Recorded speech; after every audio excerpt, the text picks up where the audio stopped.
والعاقبة للمتقين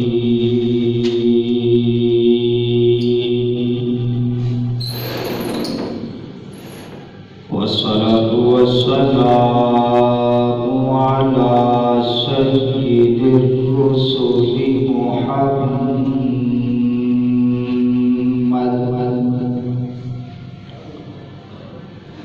وعلى آله وأصحابه أجمعين.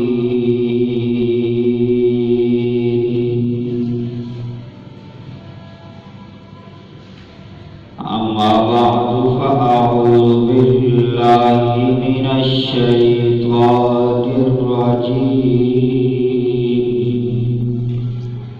بسم الله الرحمن الرحيم.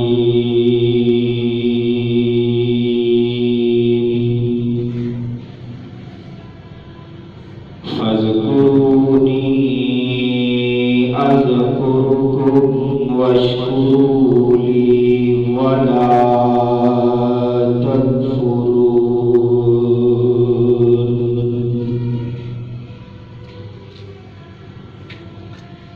وقال النبي صلى الله عليه وسلم: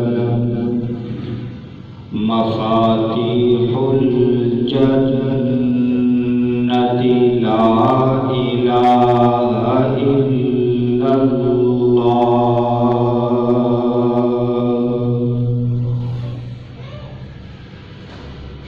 صدق الله العظيم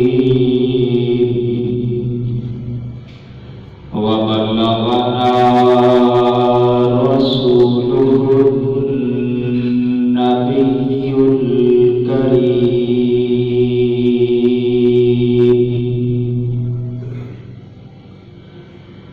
ونحن على ذلك لمن الشاهدين والشاكرين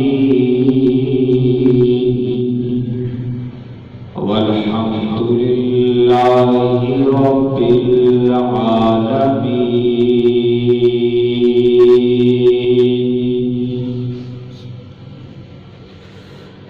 رب اشرح لي صدري ويسر لي أمري واحلل عقدة من لساني يفقه قولي. سبحانك لا علم لنا إلا ما علمتنا.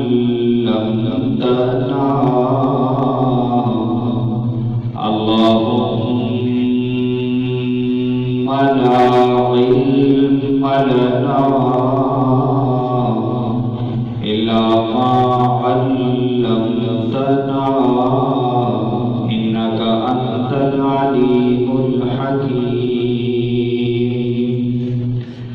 إن الله وملائكته يصلون على النبي يا أيها الذين آمنوا صلوا عليه وسلموا تسليما. اللهم صل على محمد وعلى آل محمد كما صليت على إبراهيم وعلى آل إبراهيم إنك حميد مجيد.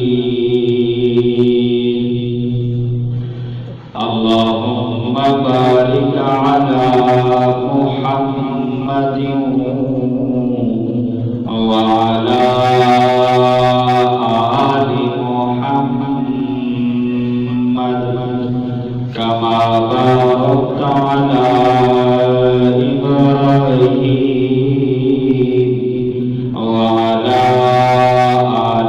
إبراهيم إنك حميد مجيد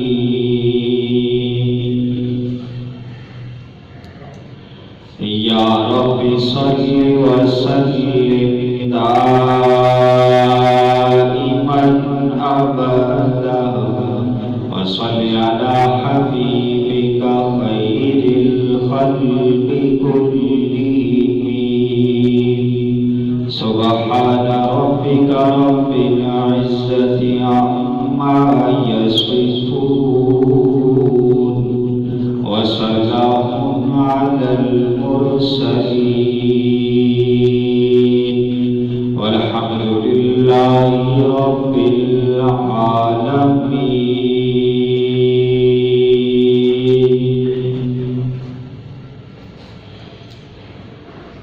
معزز سامعین اور بزرگان محترم،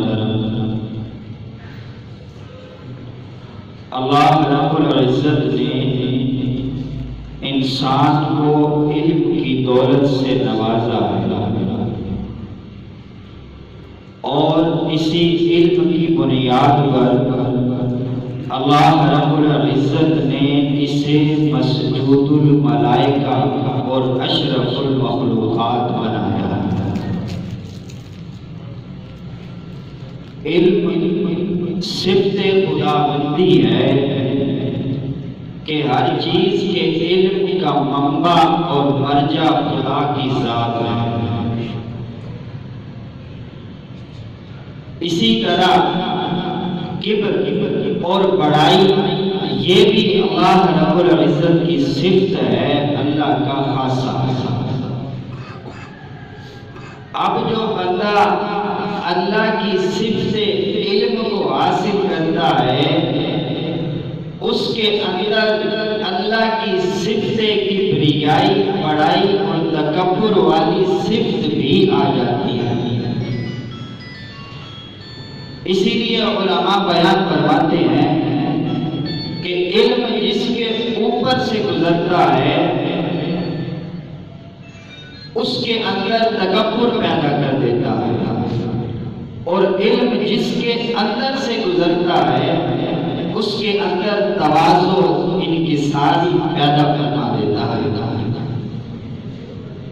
تو اب صفت علم حاصل ہو اور تکبر سے بچیں، اس کے لیے اللہ رب العزت نے اپنا ذکر رکھا ہے کہ میرا ذکر کرتے رہو تاکہ تمہارے دل میں میری بڑائی آئے، اپنی بڑائی تمہارے دل میں نہ آئے، اپنا اچھا پن یہ تمہارے دل کے اندر پیدا نہ ہو. تو اب انسان کے لیے ضروری ہے کہ وہ صاحب علم بھی ہو اور صاحب تواضع اور انکساری بھی. اس کے مزاج میں انکساری ہونی چاہیے، منکسر المزاج ہونا چاہیے، جیسا کہ خود نبی کریم صلی اللہ علیہ وسلم منکسر المزاج. اور اللہ نے اپنا ذکر اپنی یاد رکھ کے انسان کو اپنے اندر عاجزی اور انکساری پیدا کرنے کی تاکید فرمائی کہ ان کے ذریعے سے تم اپنے اندر انکساری اور عاجزی پیدا کرو اور ہر حال میں تم اپنے دل کے اندر اللہ رب العزت کو یاد کرو. حضرت شبلی نعمانی رحمۃ اللہ علیہ ارشاد فرماتے ہیں کہ اے بندہ مومن، اگر تیرے دل کے اندر گناہ کا خیال پیدا ہو تو کوشش کر وہ جگہ تلاش کر جہاں پہ اللہ رب العزت تجھے نہ دیکھے. دوسرے نمبر پہ کوشش کر کہ وہ جگہ تلاش کر جو تیری ملکیت ہو، اللہ رب العزت کی ملکیت نہ ہو. اور تیسرے نمبر پہ کوشش کر کہ جب تو اللہ کی نافرمانی کرے، گناہ کرے تو تو اللہ رب العزت کا رزق استعمال نہ کرتا. اگر یہ تین باتیں تو کر سکتا ہے تو پھر تجھے اجازت ہے جا تو گناہ کر سکتا ہے. زمین ساری اللہ کی اللہ رب العزت ہر گھڑی ہر آن ہر لحظہ بندے کو دیکھ رہے ہیں، اور بندہ اللہ کا دیا ہوا رزق کھاتا ہے، اللہ کا دیا ہوا رزق چھوڑے تو جان جاتی ہے۔ تو اللہ یہ چاہتے ہیں کہ تمہارے دل کے اندر یہ چیز پیدا ہو جائے کہ اللہ رب العزت ہر لحظہ ہر گھڑی ہر آن کو دیکھ رہے ہیں، اور یہ چیزیں علم کے ساتھ اس وقت پیدا ہوتی ہیں جب کسی اللہ والے کی صحبت کو اختیار کیا جاتا ہے۔ ہم جب کسی چیز میں مہارت حاصل کرنا چاہتے ہیں تو ہم اس فیلڈ کے ماہر آدمی کے پاس جاتے ہیں کہ ہمیں بھی یہ سکھا دو کہ اس میں تجربہ کیسے حاصل کیا جاتا ہے۔ اسی طرح اللہ کے جن بندوں نے اللہ کے دین پر چلتے ہوئے اللہ کو راضی کیا ہے تو ہمیں بھی ان کے پاس جانا چاہیے، ان کے ماحول میں بیٹھنا چاہیے کہ ہم بھی اسی طریقہ اور نہج پر چلتے ہوئے اللہ رب العزت کو راضی کریں۔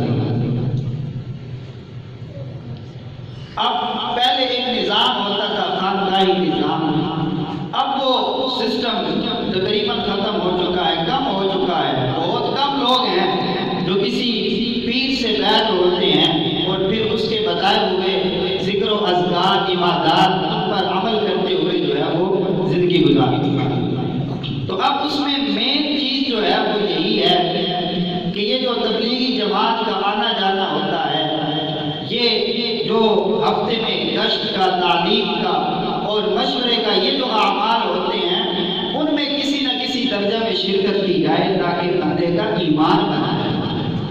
آپ دیکھتے ہیں کہ بندہ جب کسی اللہ والے کی محفل اور مجلس میں جاتا ہے تو وہاں سے جب ہو کے آتا ہے تو پھر وہ کچھ دن تک جو ہے وہ شرم محسوس کرتا ہے کہ میں گناہ کروں۔ آپ نے دیکھا ہوگا جو آپ چلا لگا کے آتے ہیں، 4 مہینے لگا کے آتے ہیں، 10-15 دن ان کے بڑے فٹ گزرتے ہیں اور آہستہ آہستہ وہ اثرات ختم ہوتے ہیں تو پھر دین سے دور ہوتا چلا جاتا ہے۔ یہ ان کی خامی نہیں، یہ انسان کی فطرت۔ انسان جیسے ہی اللہ والوں کی صحبت اور ماحول کو چھوڑتا ہے تو انسان گمراہ ہو جاتا ہے۔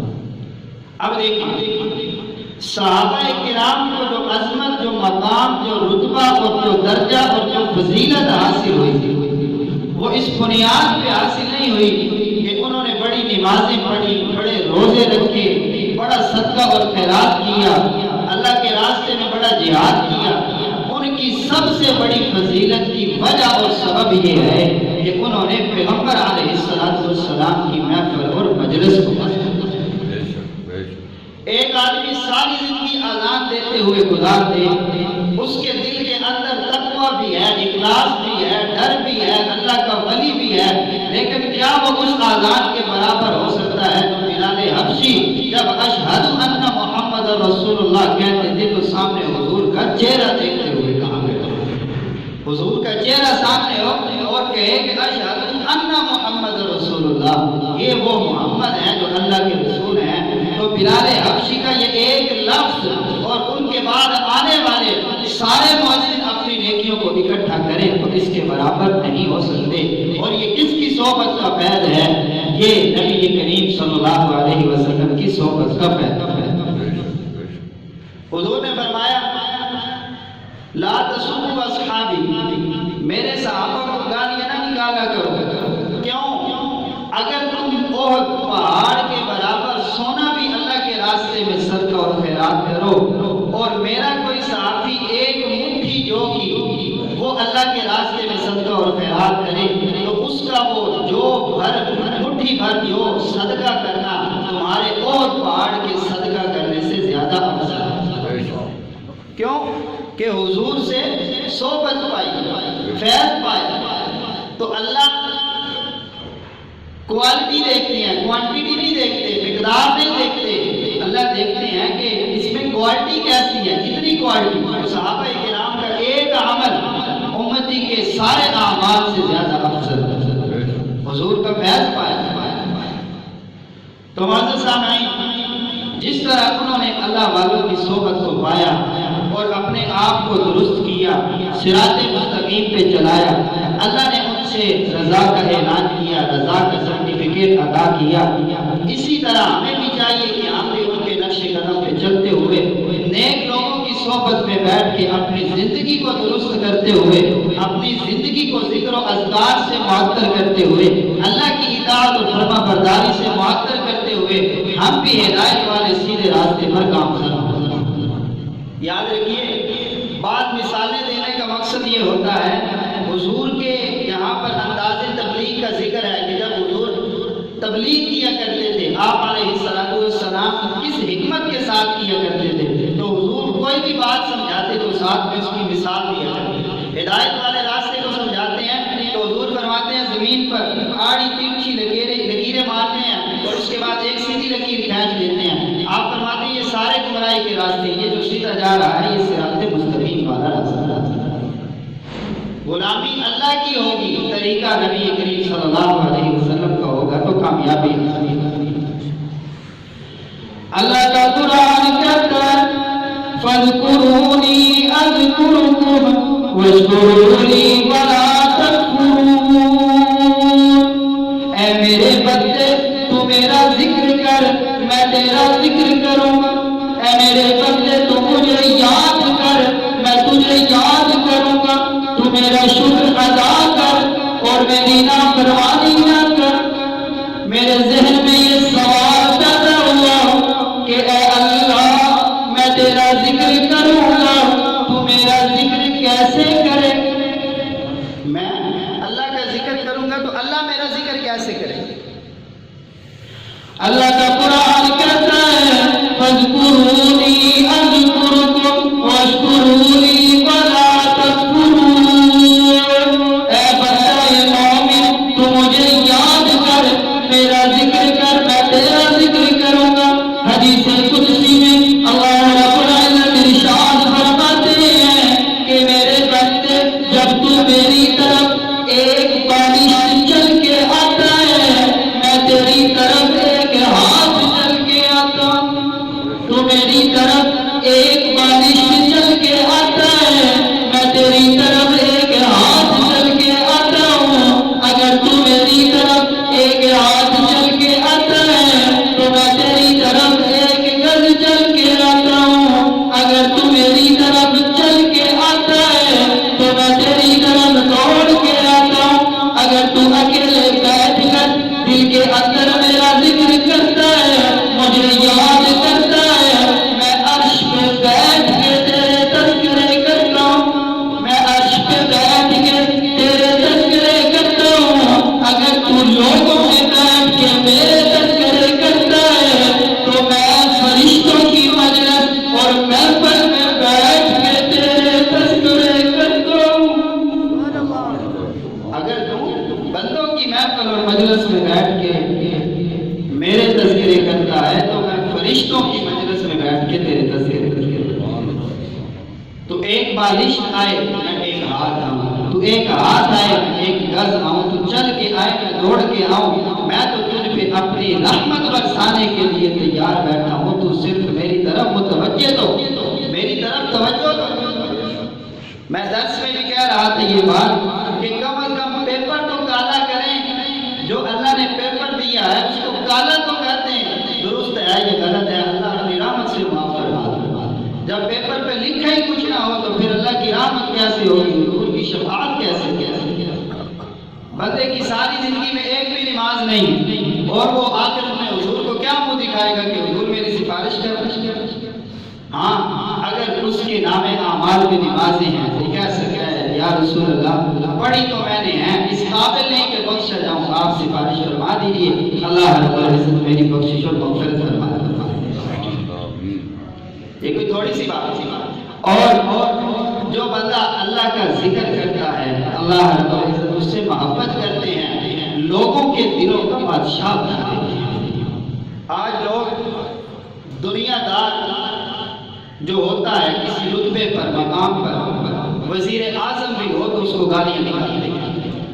اللہ والا اگر کسی مسجد کا امام بھی ہو تو لوگ اس کو محبت و عقیدت کی نگاہ سے دیکھتے ہیں۔ اللہ والا ہو صحیح، کئی فراڈی قسم کے لوگ بھی مسجدوں میں بیٹھ جاتے ہیں، میں ان کی بات نہیں کر رہا کہ آپ ان کی وجہ سے اللہ والوں کو بدنام کر رہے ہیں۔ تو یہ چھوٹا سا عام مولوی جو مسجد میں 5 ٹائم 5-6 ہزار روپے دے کے نماز ادا کرتا ہے، لوگ اس کو ملتے ہیں تو ان کی نظروں میں عقیدت ہوتی ہے، ان کی نظروں میں احترام ہوتا ہے۔ کیوں؟ یہ اللہ کے ذکر کرنے والا اللہ کا بندہ ہے۔ جو بندہ اللہ کا ذکر کرتا ہے، اللہ اسے لوگوں کے دلوں کا سلطان بنا دیتا ہے۔ حضرت صفی سلطان بہو رحمۃ اللہ علیہ، ان کو سلطان العارفین کہا جاتا ہے۔ سلطان کیا وہ بادشاہ تھے، یا ان کے پاس ملک تھا، یا ان کے پاس سلطنت تھی، یا ان کے پاس عہدہ تھا، یا ان کے پاس رتبہ تھا؟ نہیں، کچھ نہیں تھا۔ وہ تھے جو لوگوں کے دلوں میں حکومت کیا کرتے تھے، اور یہ ایسی حکومت ہے جو قیامت تک کبھی ختم نہیں۔ ہم بھی چلے جائیں گے، اگلی نسل آ جائے گی، وہ بھی سلطان العارفین کو سلطان العارفین کے نام سے یاد ہے۔ خواجہ نظام الدین اولیاء رحمۃ اللہ علیہ، ان کو شیخ الہند کہا جاتا ہے۔ کیا وہ ہند کے بادشاہ تھے؟ نہیں۔ امیر تھے؟ نہیں۔ دولت مند تھے؟ نہیں۔ لیکن اللہ نے ان کو اتنا دولت مند بنایا تھا کہ لوگوں کے دلوں میں ان کی محبت تھی۔ اسی محبت کی بنیاد پر جو ہے لوگوں کے دلوں میں وہ مقبول ہوئے، اور ان کا لقب جو ہے وہ پڑ گیا شیخ الہند۔ فرعون کو کوئی کہتا ہے شیخ مصر، سلطان مصر؟ کوئی نہیں کہتا، کوئی یاد بھی نہیں کرتا۔ جو بھی تذکرہ کرتا ہے ملعون، مردود، لعنتی، ایسے الفاظ کے ساتھ اس کو یاد کرتا ہے۔ اللہ کا قرآن کہتا ہے فَاذْكُرُونِي أَذْكُرْكُمْ وَاشْكُرُوا لِي وَلَا تَكْفُرُونِ۔ اے میرے بندے، تو میرا ذکر کرے گا، میں تیرا ذکر کروں گا۔ جو بندہ زمین پر اللہ کا ذکر کرتا ہے، اللہ رب العزت حاملین عرش، جو عرش کو اٹھائے ہوئے فرشتے ہیں، ان کو کہتے ہیں کہ وہ فلاں بندہ میرا ذکر کرتا ہے، اس کے ذکر کرنے کی وجہ سے میں نے اس کو اپنا محبوب بنا دیا ہے، میں نے اس کو اپنا محبوب بنا لیا، تم بھی اس کو اپنا محبوب بنا لو۔ حاملین عرش اس سے محبت کرتے ہیں، اور ساتھ والے فرشتوں کو کہتے ہیں کہ فلاں آدمی اللہ کا ذکر کرتا ہے، اللہ بھی اس سے محبت کرتے ہیں، ہم بھی اس سے محبت کرتے ہیں، تم بھی اس سے محبت کرو۔ آسمان میں اعلان ہو جاتے ہیں کہ وہ فلاں وہ ولی ابن ولی، وہ اللہ کا ذکر، اللہ کا تذکرہ کرنے والا فلاں جگہ پہ بیٹھا ہے، تم سارے فرشتے اس سے محبت کرو۔ قرآن کے اندر آتا ہے، اللہ فرماتے ہیں کہ میں فرشتوں کو اس ڈیوٹی پہ لگا دیتا ہوں کہ وہ ان کے لیے دعائیں کرتے ہیں کہ اے اللہ، جو تیرا ذکر کرتے ہیں ان کی بخشش اور مغفرت فرما دے۔ یہ اعلان بڑھتا چلا جاتا ہے اور زمین پہ آتا ہے، پھر اللہ کے فرشتے اعلان کرتے ہیں، اور زمین والے فرشتوں وہ فلاں بندہ ہے، وہ اللہ اس سے محبت کرتے ہیں، آسمان والے فرشتے بھی اس سے محبت کرتے ہیں، تم بھی اس سے محبت کرو۔ یہ اعلان مزید پھیلتا ہے، چرند بھی اس سے محبت کرتے ہیں، چرندے بھی اس سے محبت کرتے ہیں، پرندے بھی اس سے محبت کرتے ہیں، پہاڑ بھی اس سے محبت کرتے ہیں، سمندر کے قطرے بھی اس سے محبت کرتے ہیں، ریت کے ذرے بھی اس سے محبت کرتے ہیں۔ ذرا پیچھے چلیے، وہ دیکھیے نبی کے صحابہ جنگل میں جاتے ہیں، اور جنگل میں جا کے یہ اعلان کرتے ہیں، اور جنگل کے درندوں سن لو، محمد عربی کے غلام تمہارے اندر رات گزارنا چاہتے ہیں، اس جنگل میں رہنا چاہتے ہیں۔ جیسے ہی یہ اعلان ہوتا ہے، سارے درندے جنگل کو خالی کر کے نکل پڑتے ہیں کہ نبی کے غلام آئے ہیں، اللہ کو یاد کرنے والے آئے ہیں، ہم درندے ان سے محبت کرتے ہیں، ہم ان کی محبت میں جنگل کو خالی کیے دیتے ہیں۔ ان کی محبت میں ہم نے جنگل بھی خالی کیا۔ تو جو اللہ والا ہوتا ہے تو جنگل کے جو درندے ہوتے ہیں وہ بھی اس سے محبت کرتے ہیں۔ ریت کا ذرہ اس بندے سے محبت کرتی ہیں جو اللہ کا ذکر کرتا ہے۔ اور اذکار میں سب سے افضل ذکر ہے لا الہ الا اللہ۔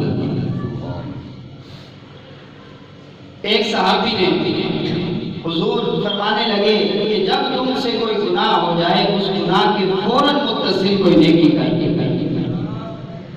تو وہ صحابی کہنے لگے یا رسول اللہ صلی اللہ علیہ وسلم کیا لا الہ الا اللہ بھی نیکی؟ آپ فرماتے ہیں یہ تو سب نیکیوں میں افضل نیکی ہے۔ گناہ ہو جائے کوئی لا الہ الا اللہ پڑھ لے تو یہ سب نیکیوں سے افضل نیکی ہے۔ تو افضل الذکر لا الہ الا اللہ، سب سے افضل ذکر جو ہے وہ ہے لا الہ الا اللہ۔ اور لا الہ الا اللہ کا مطلب کیا ہے؟ لا الہ نہیں ہے کوئی معبود مگر اللہ۔ معبود عربی کا لفظ ہے، اس کا مطلب ہوتا ہے جس کی عبادت کی جائے، جس کی عبادت کی جائے۔ عبادت پھر عربی کا لفظ ہے۔ عبادت کا مطلب یہ ہے کہ بندہ اللہ کے سامنے اپنی بندگی کا اظہار کرے۔ بندہ پھر عربی کا لفظ ہے۔ بندہ اس کو کہتے ہیں جو غلام بن جاتا ہے۔ تو لا الہ الا اللہ نہیں کسی کی غلامی جائے مگر صرف اللہ کی غلامی اللہ کی ہوگی، طریقہ پیارے نبی کا ہوگا تو انشاءاللہ میرا پار۔ اگر کوئی نبی ہے تو وہ بھی اللہ کا غلام ہے، اگر کوئی صحابی ہے تو وہ بھی اللہ کا غلام ہے، اگر کوئی کافی ہے وہ بھی اللہ کا غلام ہے، اگر کوئی بزرگ ہے وہ بھی اللہ کا غلام ہے، اگر کوئی ولی ہے وہ بھی اللہ کا غلام ہے۔ لا الہ الا اللہ نہیں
وجود ملا ہے تو کس کے؟ اللہ کے وجود کے ساتھ۔ اگر ایک نہ ہوتا تو دو بھی نہیں، دو نہ ہوتے تو تین بھی نہیں، ایک سے ہے، تین دو سے ہے، چار تین سے ہے، پہلا حصہ ہے تو دوسرا ہے، ایک سے سب ہے تو اللہ سے سب ہے۔ تو خیر اس نے اس بات کو تسلیم کر لیا۔ تو امام ڈاکٹر محمد علامہ اقبال رحمۃ اللہ علیہ ارشاد فرماتے ہیں جب میں پڑھتا ہوں لا الہ الا اللہ تو میری روح تک کام جاتی ہے کہ جب لا الہ الا اللہ پڑھ لیا تو من چاہی ختم ہو گئی رب چاہی۔ اب ڈیوٹی کیا ہے کہ اب رب چاہی زندگی گزاری۔ کلمہ دل سے پڑھنا اس کا مطلب یہ ہے، اخلاص سے پڑھنا اس کا مطلب یہ ہے کہ اپنی خواہشات کو چھوڑ دیا۔ دنیا میں ہر بندے کی زندگی جیسی گزر جاتی ہے، لیکن اگر آخرت میں ناکام ہوئی تو آخرت گزرنے والی نہیں۔ درس کے اندر ایک آیت گزری تھی کہ جہنم میں جو بندے ہوں گے وہ کہیں گے یا مالک الیدی علینا رب، کہ اے جہنم کے دروغے مالک تو اپنے رب کو یہ کہو کہ اگر ہم سے عذاب دور نہیں کرتا تو ہمیں موت دے دے۔ تو علماء مفسرین نے لکھا ہے 1000 سال تک جب وہ مالک کو پکاریں گے پھر مالک جواب دے گا انکم ماکثون، آپ نے یہی رہنا ہے، تمہیں یہاں سے نکالا جانے والا۔ ہم یہاں پہ 60-70 سال کو لے کے بیٹھے ہیں، وہاں پہ ہزاروں سال اس طرح گزرتے۔ تو میرے بھائیوں افضل الذکر حضور نے فرمایا ہے لا الہ الا اللہ۔ عبادات جتنی بھی ہیں ساری عبادات کا خلاصہ ہے لا الہ الا اللہ۔ جتنی بھی عبادات ہیں ساری عبادات کا خلاصہ ہے لا الہ الا اللہ۔ اگر کوئی بندہ نماز ادا کرتا ہے، نماز کی ابتدا بھی اللہ کے ذکر سے ہوتی ہے، سبحانک اللہم، اے اللہ تیری ذات پاک ہے، وبحمدک، ساری مدح تیرے لیے ہے، وتبارک اسمک، تیرا نام برکت والا ہے، وتعالی جدک، تو بزرگی والا ہے، ولا الہ غیرک، تیرے الہ کوئی معبود تیرے سوا کوئی معبود نہیں ہے۔ نماز کی ابتدا بھی ذکر سے ہے، نماز کی انتہا بھی ذکر سے ہے۔ اگر کوئی روزہ رکھتا ہے روزے کی ابتدا بھی اللہ کے ذکر سے ہے، روزے کی انتہا بھی اللہ کے ذکر سے ہے۔ حضور نے فرمایا جو بندہ نماز نہیں پڑھتا ہے، اللہ کا ذکر نہیں کرتا ہے، اس کو روزے میں بھوکا پیاسا رہنے کے سوا کچھ نہیں ملا، تو پتہ یہ چلا کہ روزہ بھی اللہ کا ذکر ہے۔ زکوٰۃ اگر دکھلاوے کے لیے تو وہ بھی قبول نہیں ہے، زکوٰۃ بھی اللہ کا ذکر ہے۔ جب حج کے لیے جاتے ہیں اگر اللہ کا ذکر نہ ہو تو وہ سیر و سیاحت ہے، اللہ کا ذکر نہیں ہے، اللہ کا ذکر نہیں ہے۔ تو پتہ یہ چلا اگر نماز ہے اللہ کے ذکر کے لیے، روزہ ہے اللہ کے ذکر کے لیے، زکوٰۃ ہے اللہ کے ذکر کے لیے، حج ہے اللہ کے ذکر کے لیے، جب ساری کی ساری عبادات کا خلاصہ اللہ کا ذکر ہے تو پھر اللہ کے ذکر کا تقاضا یہ ہے کہ چلتے پھرتے ہماری زبانیں لا الہ الا اللہ اور اللہ کے ذکر مبارک سے رب اللسان ہونی چاہیے۔ بایزید بستامی رحمۃ اللہ علیہ حضور ارشاد فرماتے ہیں مفاتیح الجنت لا الہ الا اللہ، مفاتیح الجنت لا الہ الا اللہ، جنت کی چابی نہیں جنت کی چابیاں ہیں لا الہ الا اللہ۔ کیوں؟ صدقے والوں کے لیے جنت میں باب الصدقہ ہے، روزے والوں کے لیے جنت میں باب الریان ہے، زکوٰۃ والوں کے لیے جنت میں باب الزکوٰۃ ہے۔ تو دروازے مختلف ہیں لیکن حضور نے ارشاد فرما دیا جس دروازے کو کھولنا ہے سب سے پہلی بنیاد لا الہ الا اللہ ہے۔ ساری عبادتیں کر کے آ جاؤ، اگر لا الہ الا اللہ کا اقرار نہیں ہے تو جنت کا دروازہ نہیں کھلے گا۔ مفاتیح الجنت لا الہ الا اللہ، مفاتیح الجنت لا الہ الا اللہ، جنت کی چابی نہیں چابیاں۔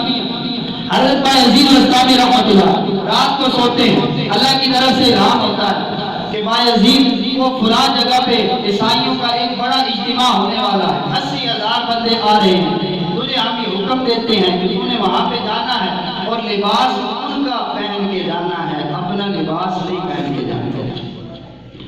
حضرت بایزید بستامی رحمۃ اللہ ان کا لباس زیب تن کرتے ہیں اور جا کے ان کی محفل مجلس میں بیٹھتے ہیں۔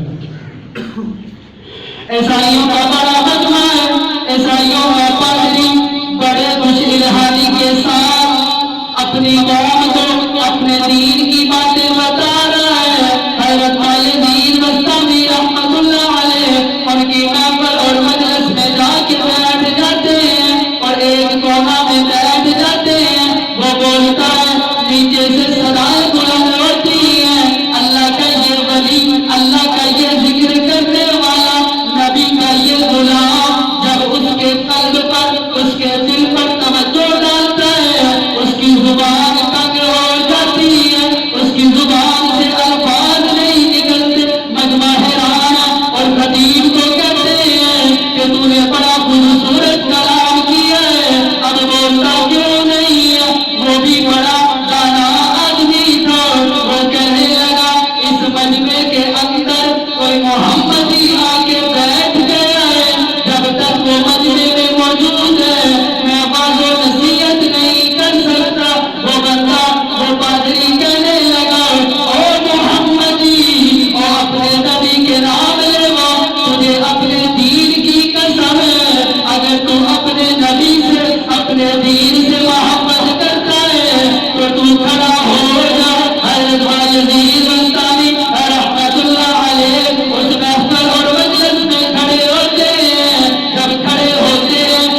یہ نہیں کہا کہ میں جواب نہیں دیتا.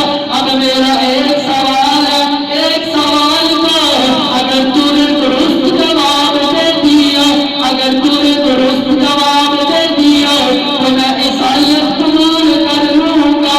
لیکن اگر تیرا جواب دین کے, اسلام کے, شریعت کے مطابق ہوا تو تو کلمہ پڑھ کے مسلمان ہو جائے گا. آپ پوچھتے ہیں بتاؤ جنت کی چابیاں کیا ہیں, جنت کی چابیاں کیا ہیں؟ عیسائی پادری خاموش ہو جاتا ہے. آپ پھر پوچھتے ہیں, وہ بھی خاموش ہے. نیچے مجمع بیٹھا ہے, 80,000 لوگ بیٹھے ہیں, وہ سوال کرتے ہیں, او پادری اس تو نے اتنے سوال کیے, اس نے سارے کے سارے سوالوں کا جواب دیا, اس نے ایک سوال کیا تو اس کا جواب کیوں نہیں دے رہا؟ وہ کہنے لگا اگر جواب دیتا ہوں تو تم سب سے نبی کا, محمد کا دین قبول کرنا پڑتا ہے. وہ کہنے لگے تم جواب دے. وہ عیسائی پادری کہنے لگا مفاتیح الجنت لا الہ الا اللہ محمد رسول اللہ. اے اپنے نبی کے گناہ, اے اللہ کے ذکر عبادت کرنے والے سن کہ جنت کی چابیاں وہ لا الہ الا اللہ محمد رسول اللہ ہے. غلامی اللہ کی ہوگی, طریقہ محمد مصطفیٰ کا ہوگا تو جنت کھل جائے گی. سارے کا سارا مجمع نعرہ لگانا شروع کر دیتا ہے. سارے سنگار توڑ کر محمد عربی کے اس غلام کے ہاتھ میں کلمہ پڑھ کے اسلام قبول کر لیتے ہیں. سارے اسلام قبول کر لیتے ہیں. یہ ہے ہمارا دین, یہ ہے ہمارا زندہ. آج کا نوجوان موبائل چلانے میں دل کا سکون سمجھتا ہے. آج کا نوجوان فیس بک چلانے کو, گانا سننے کو, کلبوں میں جانے کو دل کا سکون سمجھتا ہے. تو میری یہ بات کبھی نہیں مانے گا, لیکن اللہ نے ارشاد فرمایا اللہ تو جہاں بھی چلا جا موبائل لے کے ساری رات فلمیں دے, ساری رات تو غیر محرم کے چہرے کو دے, ساری رات تو فحش قسم کی ویب سائٹیں چلا چلا کر اپنی آنکھوں کو خراب کر, اپنی صحت کو خراب کر, لیکن تجھے دل کا اطمینان نصیب نہیں ہو سکتا. مجھے یہ بتائیے اگر کوئی چیز کہیں پہ موجود ہو ہی نہ, اس کو وہاں سے کیسے لیا جا سکتا ہے؟ اللہ ارشاد فرماتے ہیں اللہ بذکر اللہ تطمئن القلوب. لوگوں سن لو, دنیا میں جتنے بھی گم ہو جاؤ, پیسے والے بن جاؤ, اپنے گھر کو پکا بنا لو, ٹائلیں لگا لو, کوٹھی بنا لو, گاڑی بھی لے لو, بنگلہ بھی لے لو, ساری دنیا خرید لو, لیکن اللہ کے قرآن کا یہ اعلان ہے اللہ بذکر اللہ تطمئن القلوب. اگر دلوں کا چین ملے گا, اگر دلوں کا چین نصیب ہوگا تو اللہ والوں سے جا کے پوچھو کہ انہیں دلوں کا اطمینان کیسے ملا. مسجد میں آنے والے ان لوگوں سے پوچھو کہ کیا مسجد میں آ کر اللہ کے سامنے سجدے میں سر جھکا کر انہیں سکون نہیں ملا؟ اگر سارے کا سارا سکون ہے, چین ہے, قرار ہے تو صرف اللہ کی یاد میں دنیا میں کہیں بھی چلے جاؤ تمہیں دلوں کا سکون نہیں مل سکتا. اگر دلوں کا سکون چاہتے ہو تو نبی کے طریقہ سے اللہ کی غلامی پہ آ جاؤ, اللہ دلوں کو مطمئن فرما دے. دلوں کا اطمینان کس میں ہے؟ اللہ کی یاد میں. جو کچھ سنا اللہ رب العزت اس پہ عمل کی توفیق عطا فرمائے. وآخر دعوانا الحمدللہ.